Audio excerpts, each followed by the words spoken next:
நீங்க நாளைக்கு நல்லா படிச்சு +2 முடிச்சு நல்ல மார்க் வாங்கி நீங்க பெரிய கலெக்டர் ஆவறீங்களோ, இல்ல பெரிய போலீஸ் ஆபீசர் ஆவறீங்களோ, டாக்டர் ஆகுறீங்களோ, பெரிய தொழிலதிபர் ஆகுறீங்களோ, அரசியல்வாதி ஆவறீங்களோ எனக்கு தெரியாதுடா கண்ணு.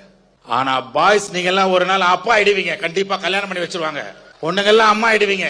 அன்னைக்கு பக்கத்து வீட்டுல பிச்சை எடுக்கிற அம்மாவா, பக்கத்து வீட்டுல கடன் வாங்குற அப்பாவா, கடன் வாங்கி ஓடி ஒளிற அப்பா அம்மாவா, நடுத்தர வர்க்கத்துக்கு கீழே மறுபடியும் ஏழை பரம்பரை ஆகக்கூடாதுங்கிறதுக்காக நான்டா காவல்துறை இந்த மேடையை போட்டு உங்க முன்னாடி என்ன பேச கூப்பிட்டுருக்கடா செல்லம்.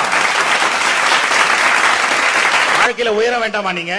என்னப்பா தாமு சார், நான் 10th வந்துட்டேன், இப்ப 11th 12th 12 வருஷம் திருப்பி நீங்க ஸ்கூலுக்குள்ள வர முடியாது செல்லம். தலகே என்னால 12ஆம் வகுப்பு முடிஞ்சா திருப்பி வரக்கூடிய காலேஜுக்கு தான் போக முடியும். ஃபெயில் ஆயிட்ட அதே கிளாஸ்மேட் திரும்பி கூட பார்க்க மாட்டான் உன்னை. நீ அவனை ஸ்கூல் கூட்டிட்டு போய் காலேஜ்ல டிராப் பண்ணும், டிரைவர் ஆயிடுவே.